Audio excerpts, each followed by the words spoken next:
উর্বশী রাউতেলা মানেই চমৎকার বিতর্ক। তবে এবার বলিউডের এই অভিনেত্রী এমন এক বিতর্কের মুখে পড়েছেন যা সবকিছুকে ছাপিয়ে গেছে। সম্প্রতি মুক্তি পাওয়া ডাকু মহারাজ সিনেমার গান ডিভিডি নিয়ে উত্তাল নেট দুনিয়া।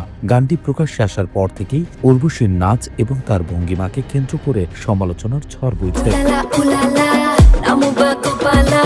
2 জানুয়ারি মুক্তি পাওয়া এই গানে 64 বছর বয়সী অভিনেতা নন্দমুরি বালাকৃষ্ণের সঙ্গে উর্বশীর আবেদনময়ী নাচ মেনে নিতে পারছেন না নেটিজেনরা। একাংশ বলছেন এমন অশালীন নাচ কেবল তেলুগু ফিল্ম ইন্ডাস্ট্রির জন্য লজ্জাজনক নয়, বরং এটি সম্পূর্ণ অনুচিত। এখানেই থেমে থাকেননি স্বঘোষিত চলচ্চিত্র সমালোচক কমলার খান।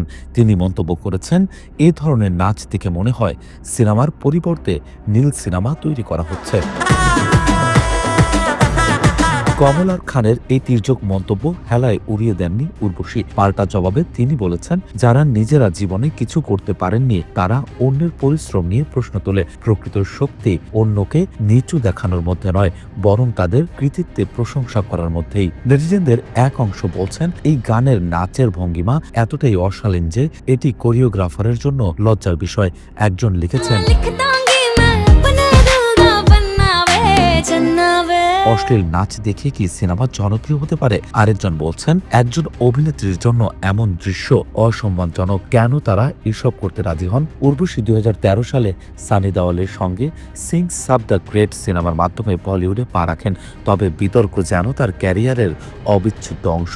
হিট সিনেমার সংখ্যা কম হলেও নানা বিতর্কের কারণে শিরোনামে থাকেন তিনি। ডাকু মহারাজ সিনেমার মাধ্যমে তেলুগু ইন্ডাস্ট্রিতে যাত্রা শুরু করছেন ববি দেওল।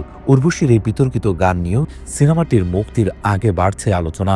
12 জানুয়ারি সিনেমাটি প্রেক্ষাগৃহে আসবে। উর্বশীর নাচ কি সিনেমার প্রচারণার অংশ, নাকি এটি তেলুগু ফিল্ম ইন্ডাস্ট্রিতে নতুন কোনো প্রবণতা তৈরি করবে?